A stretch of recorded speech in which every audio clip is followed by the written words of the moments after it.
Hello, my friends. Me and my sidekick Jacob here, my son, have decided to do back-to-back episodes to kind of put a wrap on this story here.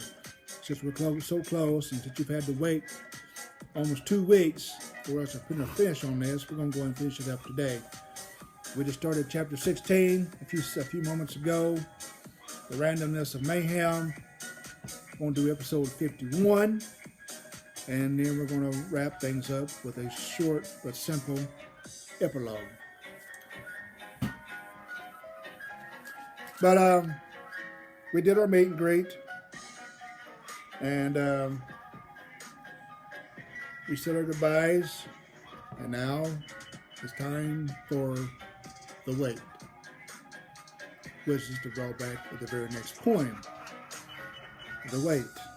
And now you have to wait for the petition to unfold and hope the contract holds so she continued to stay in Hong Kong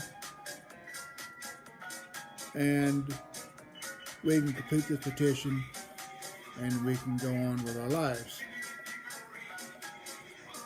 So this first poem, the wait, is short, it's not very long, but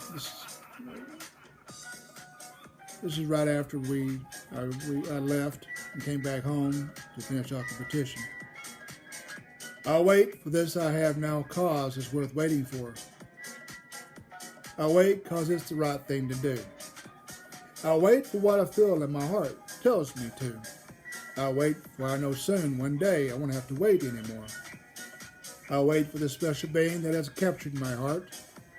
I'll wait because I don't want us to stay apart. I'll wait for love to return to its proper place, and I'll wait for I am to keep my promise. I'll wait for an oath made out of love needs to be upheld. I'll wait for this princess of mine has me under her spell. I'll wait, and I'll wait, and I'll wait, holding true. I'll wait, because it's the right thing to do. For I love you. Aw, that's so sweet. Yes, it is sweet. Dad blasted. Oh, I had to give it an ad. Ads are annoying. But during the wait, you always have a storm. And of course, the storms are the red flags. Of course, with a red flag, you have to work your way around the red flag. But I had the green flag. But of course, I got the same attorney, and we was working around the red flags. We was doing the petition through an attorney. But something like this right here, you have to have an attorney. There's a lot of red flags you have to come through. And with the attorneys involved that do this international petition stuff, marriage and fiancé visas, family visas, they know what the red flags are. They know what the red flags are expected. And they know how to get around them, and they know what procedures you have to take to resolve the red flags. And of course, during the red flags, I was living my life over here. I was busy. I got busy buying stuff. I was buying stuff for the house, trying to prep the house up. And then started saving money, putting money back. As soon as she got here, we was going to have to do the other stuff.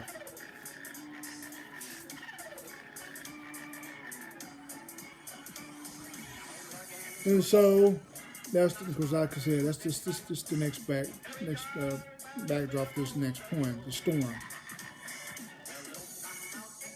It's storming outside now, but the storm inside the mind, the heart, and the soul is the only storm one should be concerned about. The thoughts that run through my mind are enough to surpass the strongest hurricane or the deadliest tornado. The thoughts of love, friendship, the will to go on, or financial gain or loss is a constant, insurmountable storm. To be faithful to the ones we love, to be honest and loyal and have in complete trust, but one will still ask, can he, she tell if I have been faithful or no? Well, to simplify things, If one is faithful, there is no need to ask the question. One will come to expect the other to always be on time and never be late. But I say this, life can and always will happen. Life is never predictable. Life has its own rules and will sometimes throw a monkey wrench into the equation. Some say life is not fair, so maybe it is not fair, but doesn't mean we have to accept it.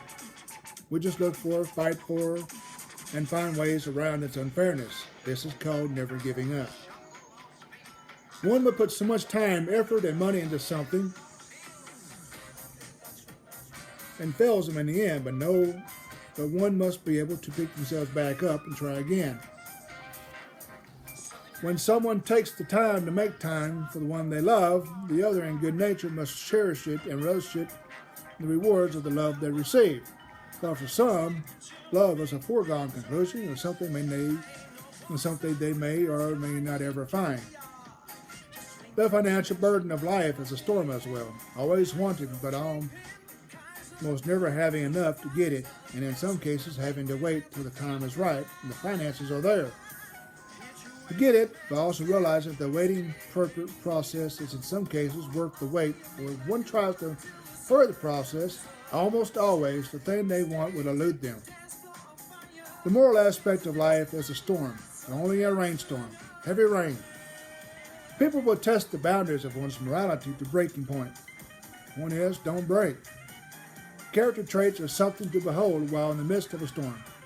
They will always count upon one for advice, ideas, and things they should or should not know. But one must stand up to this challenge of wisdom, for it may even in some sense or another help them. When a soul is troubled about something, never hesitate to be the first to come to the aid of another, but always be wary of how to accommodate them. Some may also get irritated or aggravated when showing another attention, and some may even judge a relationship they know nothing about. The job of the individual being persecuted for one reason or another is to look at it from another perspective. They are only jealous. They are only jealous of what one has, and they want the same. Before one judges another, they need only look in the mirror to see who they are really judging. I judge no one. It is not my job. That job belongs to God. This brings us to karma. Yes, karma. Every wrong deed one does, they will get the same deed 10 times in return. But for every good deed one does, that deed as well will return to them tenfold. So, see, there are many storms within one's realm of life.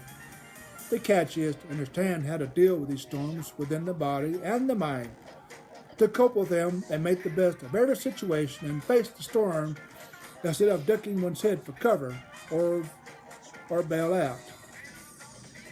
Copping out to some other forces to help will never help calm the storm. Battling through it and coming out of it a better person is always the better choice for doing so.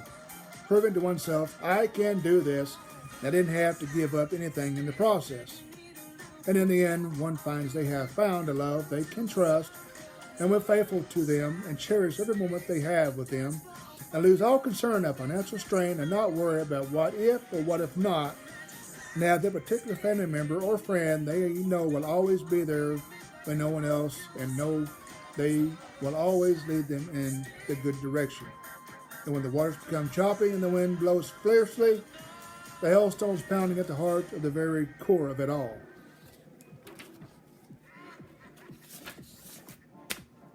The storm. Battle through it. You battle through it, you succeed. You hide, you duck, you cover, you won't succeed. That's what you'll always be doing, hiding, ducking, and cover. If you ride out the storm and you force your way through it, you'll be a better person because you proved to yourself that you can survive the storm.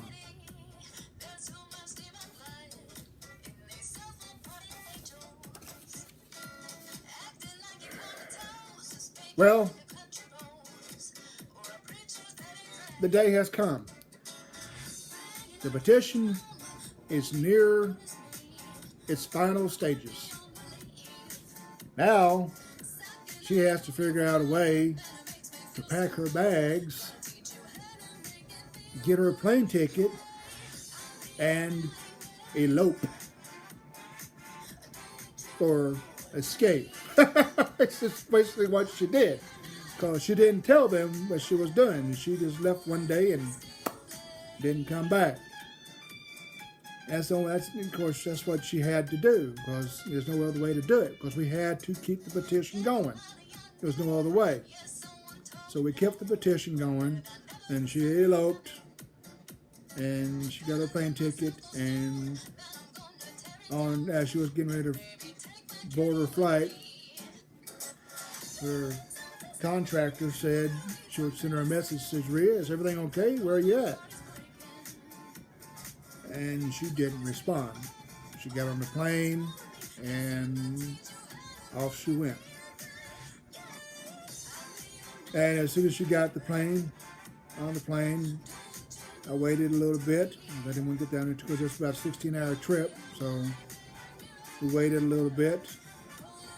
And when it was about 4 or 5 hours before her arrival,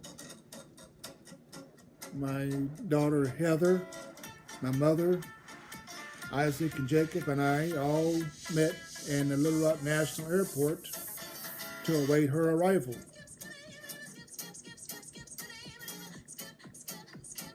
And we got there, we got to the terminal, and we waited. We watched the signs, we watched her flight number. When her flight number popped up, we all made our way toward the ramp that she would be coming down of. And finally, after a long, hard battle to find love, a true love, a faithful love, a love that I can depend on and cherish, it will be in my arms, maybe be in her arms, and we can get our life together. We finally met her at the ramp.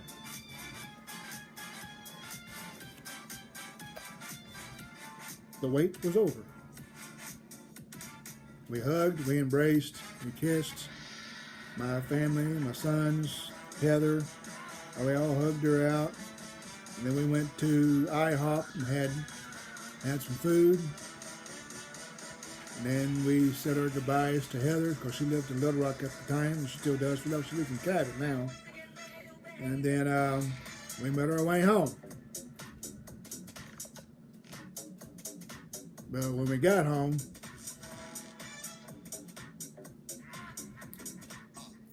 she wanted to rearrange my home. She said, that was she said, "This is messy."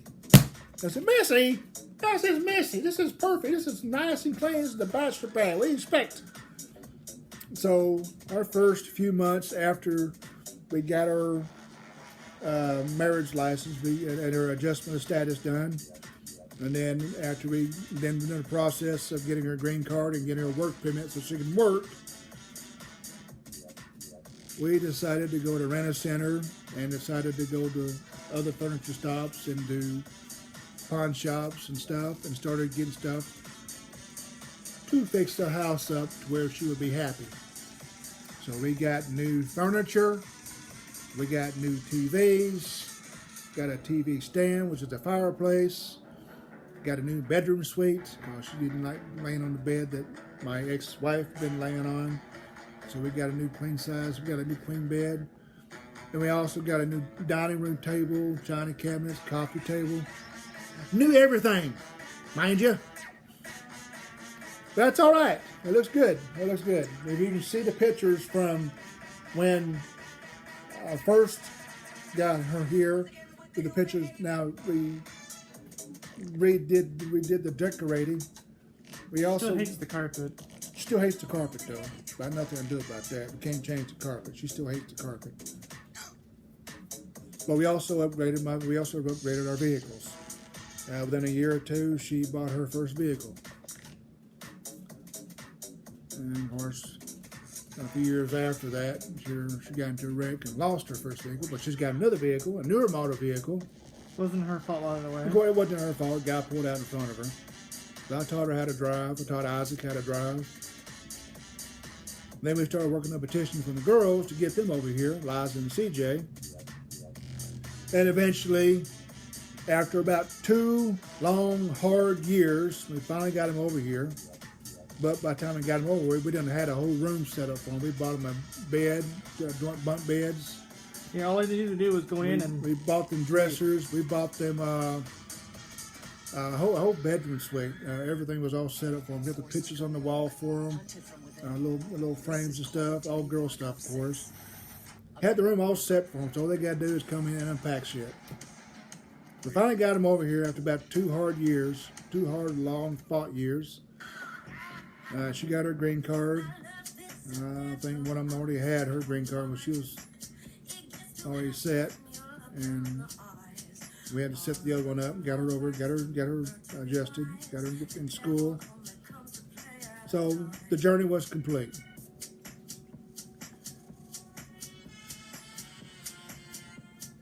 So that's the backdrop to the next poem.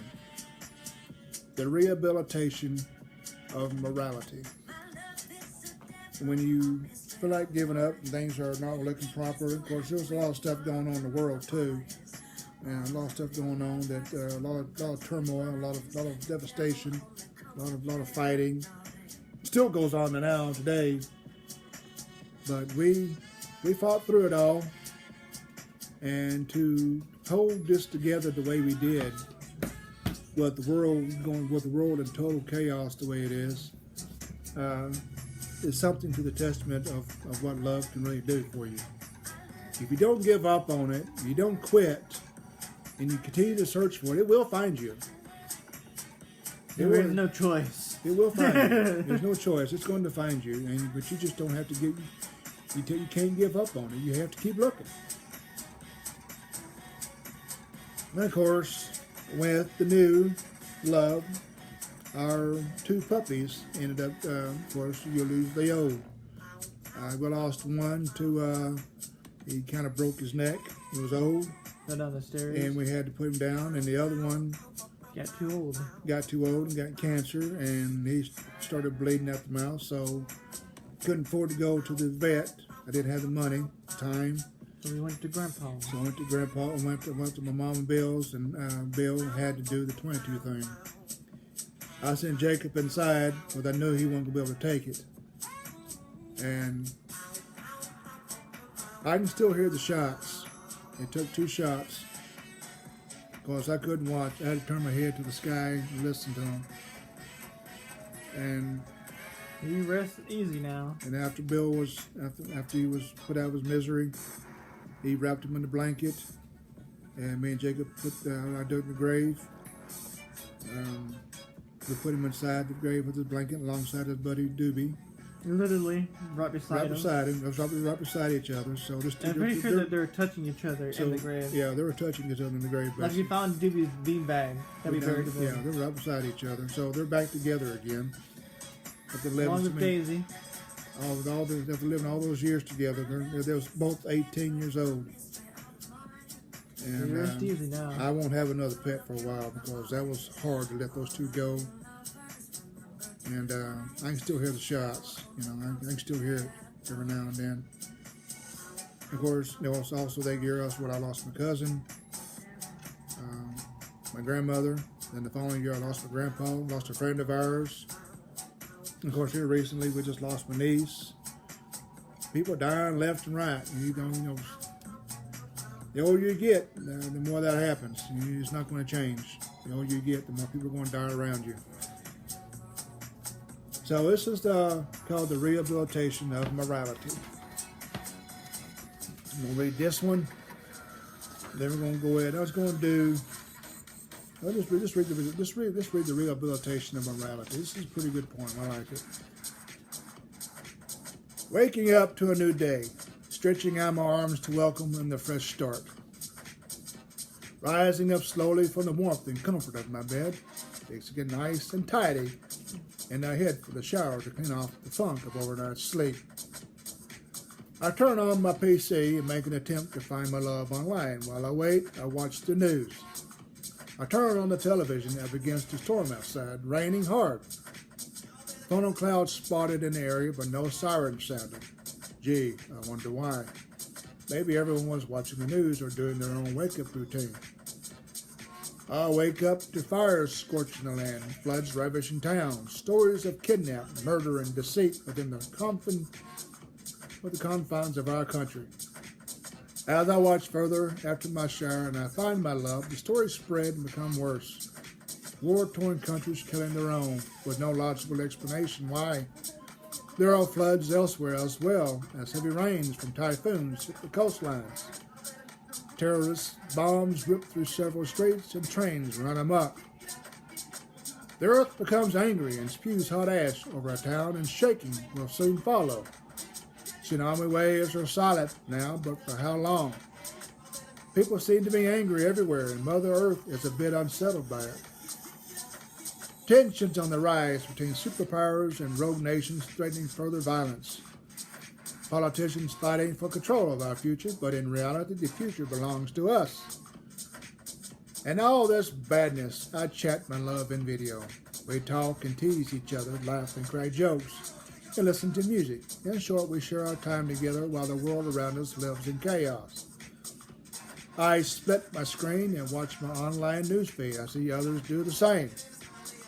I see post after post of quotes in desperation for peace, love, and tranquility. I see a sense of morality creeping in a world where morals have disappeared from existence and have become dissolute. In the world outside, selfishness rules. My religion is better than yours. My race is better than yours. My way of life is better than yours. My what? I thought we were all human. The understanding is if we all have 2 legs, 2 arms, and basically the same facial structure, and most of us contemplating and heading in the same direction, I don't see the point being made. In the newsfeed here on my webpage, though, all of that is obsolete. And the moment I and my love are having, the chaos surrounding us does not exist. The more time I spend with my love, the less I worry about what's going on around me. My love calms the storm thereof. My friends read what I write and comment, and I do likewise in respect. I put likes on most posts to let them know I am still here. I am still watching. I am still your friend. And they in return do the same. It has been a few hours now, and the news, well, I have turned it off. My love is ready to rest. She blows me a kiss, and I blow one back. The goodbye, rather lengthy. We don't want to say it, but it's only for a little while. So I tuck her into bed and cut the feed. I leave her a love note to her profile page. And I take one last look at the news and then silence it with the remote. I take one last look at my newsfeed online. The difference is obvious. While the world around us tries to destroy all evidence of morality, my friends and I vie to keep it alive. Yes, morality is like a gentleman. There's a rare treat. But no, it is not dead. Much like love is still alive, so too is morality. It just needs some rehabilitation and some CPR. Maybe a life can be breathed back into the world of ours. Maybe everyone would settle down a bit. Anyway, my love is sleeping now, and my friends, well, I sign out for now. Outside here, the storm has passed over, and the funnel cloud, well, it stayed in the air. I think I go out and mow the lawn now.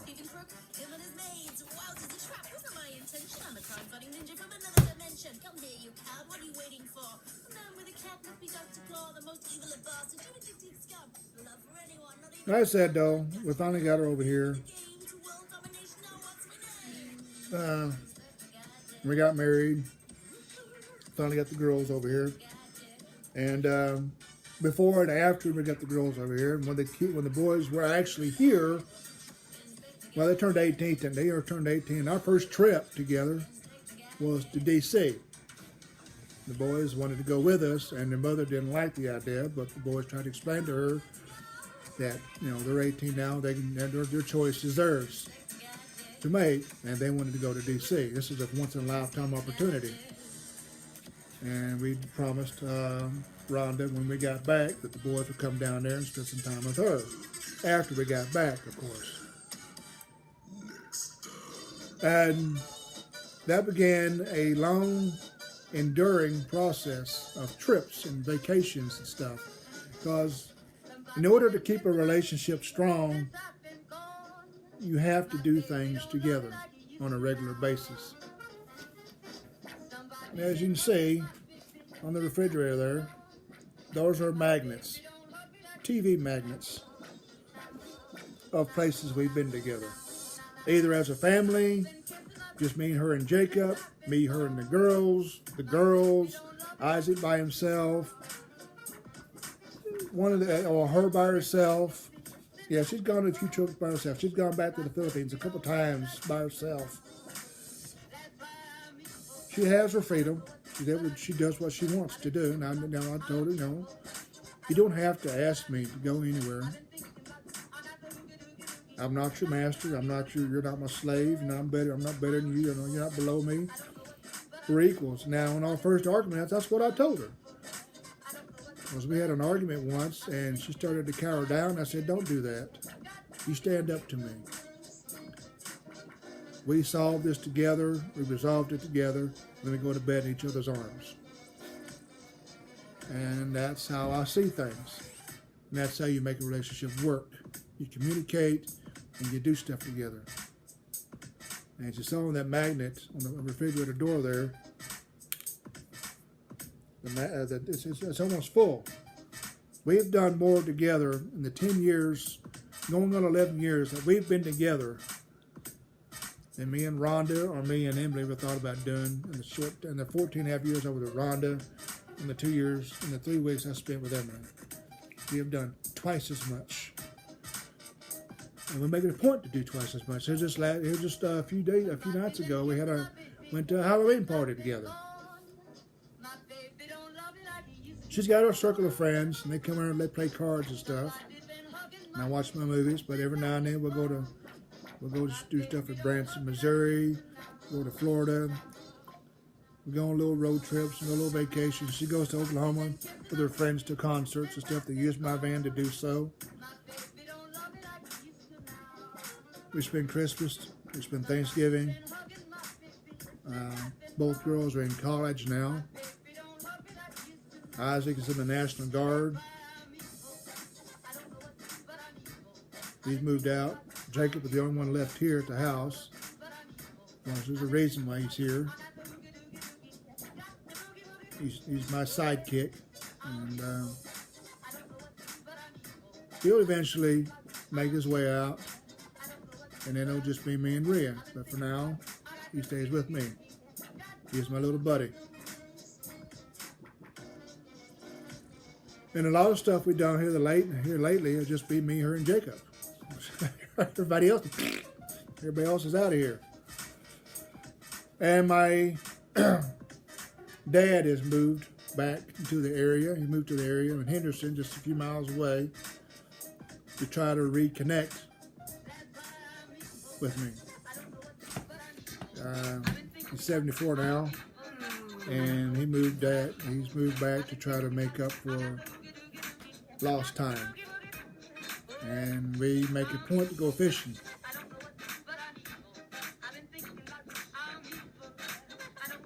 So not only that I find love that is true, faithful, and loyal, I've also got a newfound relationship with my father and my mother too. You know, we didn't have the best relationship growing up together when I was growing up with them. When I was raising me, we just spent a lot of time apart. So now they're both within striking distance. I can spend time with both of them. Mainly my father, because my father had the most tumultuous relationship as father and son. And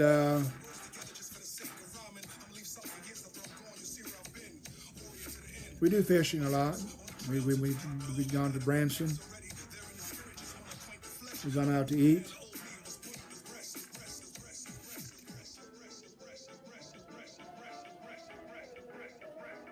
I don't think we really need an epilogue because I'm covering the epilogue right now as we speak.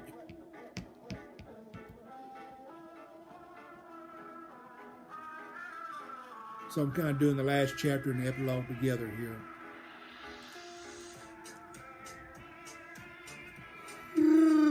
But you can't ever give up. You can't. People dying all around you. Friends dying around you. People, celebrities, you're getting older. You have to have someone to be with. And I finally got someone to be with. So this story wasn't all about, success. It wasn't about getting rich. It's about finding love. And that's basically what's happened here. I finally found someone I love. I finally found someone that cares about me and that loves me back. And I appreciate it. And we try our, but when the times we have gone to bed without being back in each other's arms, go to sleep. So making it a purpose to resolve a dispute, we go to bed so we can go in each other's arms, we sleep better. And that in itself tells you that there is love there. And that's the backdrop to this next poem. The final poem of our old story. And it's a fitting end to our story. It's a fitting poem to wrap it all up with. The Randomness of Mayhem. That's the name of this poem. It was the last poem I wrote. It was back in December 17th of 2013. I had wrote a poem since because I haven't needed an escape route lately because I have her. I have my kids now. I have Jacob. I have my father. So I have what I need now, so I don't really need an escape route, which is why I started writing poems to begin with.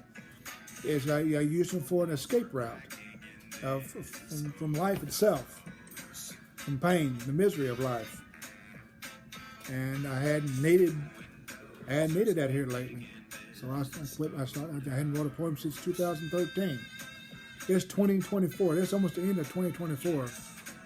And I have been content and happy with my life, even though life still throws curveballs at us, like me losing my job and have to find another job.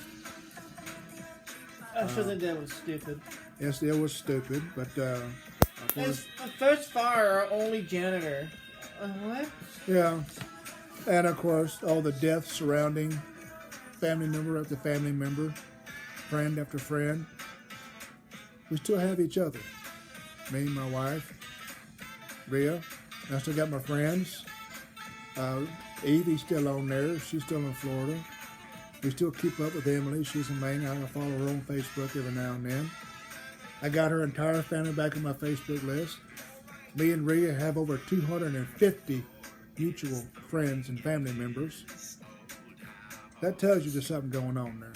You got that many people you share your love and interest with. We go to Christmas parties, barbecues, and picnics. We do stuff. Last night we sat on the couch and watched movies together. Watched a movie together. Had a pump in that. Sorry. And then of course my dad and my mother.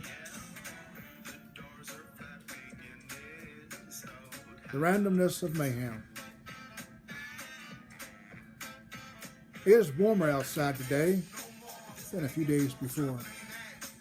For a few days before, it was bitterly cold. A storm came through, made of ice and snow, covered the land in a blanket of glittery white. The deep freeze was frigid, but, hello, my love. How are you today? Did you sleep well? Yes, sweetheart, I slept well. How was your day? My day was good. I had an okay day. The wind and waves crashed against the shores, wiping out land and homes and lives. On our entire region laid to waste, nothing but ruin left behind as people tried to survive. Bodies lay strewn about, but, hey, a big ship, aircraft carrier, many men aboard, many more ships arrived, and planes, and many more men and women come with them. The earth is shaking, statues fall, landmarks destroyed. But not just here, over there too. Rumbling and grumbling, the earth she quivers. People are distraught as loved ones perish. The earth she opened up and swallowed them whole. But the resiliency of life strives, picking up the pieces and rebuilding, cleaning up the land as she settles back down. War-torn nation in turmoil by adding a poison to add insult to a ravaged nation destroyed. The threat of a military confrontation with which to escalate the crisis and cause more disarray. A location of battle cruisers ready to fire, but someone steps in to shed rid of the poison. This nation has enough death in it without adding to this pollution to the chaos and destruction. The nation is on shutdown and hiatus of government and no leadership. What are we to do? Other nations look on and marvel in wonderment. This once powerful nation is chaotic of conduct.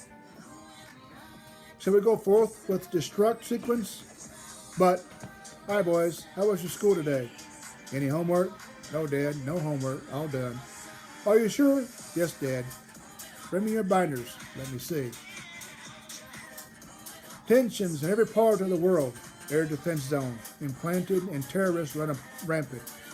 No fly zone, but nations defiant of and bombings constantly. Cities on steady alert status.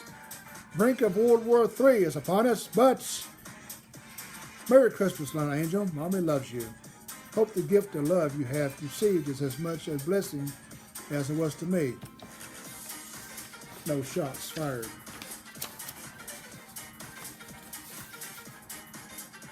A nation still unsteady, but trying desperately to find government. Other nations trying to rebuild. An ally is there to help, but only if you accept.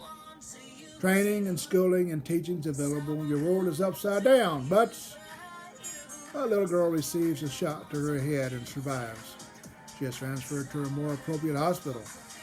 Return her land and become a national hero.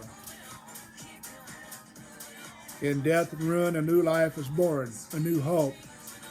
A reporter expresses somber gratitude. Tornadoes sweep across our lands, and yet we stand together in defiance of obliteration, not falter. The earth and Mother Nature promise more calamities and catastrophes, but we as a people, we as the human race, we as mankind stand ready in the face of the randomness of mayhem. For although a great leader has passed away, a leader who was both cherished and beloved, man with a humanitarian intent and an icon of stature have gone away, moved on in the next life. New leaders and new humanitarians and new icons will take their place and make their mark. But as for me, I wait for my love, for my children, and as I do, I write my story.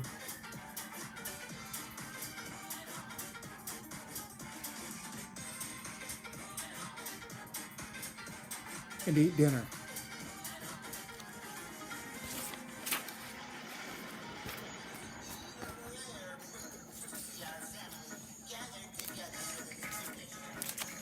The randomness of mayhem. The conclusion of my story. And I will leave you with a final thought. My dad and his wife Pokey went Christmas light looking one time for the ASU campus over here in Mountain Home, Arkansas. It was me, Rhea, and Jacob, Dad, and Pokey. Pokey and Rhea stayed in the van because it was too cold to get up. We drove through, we did the drive-through, looked at the lights, but me, my dad, and Jacob wanted to ride, wanted to walk up to the courtyard and check out the lights. It was pretty. Pretty spectacular light show. Well, there was one song playing, Run, Run, Rudolph. with an old classic rock and roll Christmas song.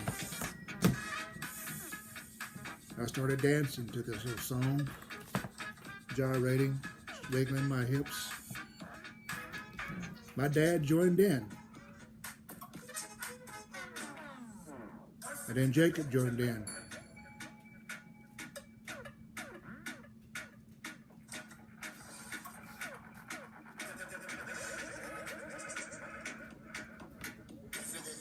Three generations, father, son, grandfather. Sitting there dancing amongst the Christmas lights to Run, Run, Rudolph. And with that, our story ends. But our story continues. As life continues. Hope you enjoyed what you've witnessed. The few people that have followed me. Hope you've appreciated it.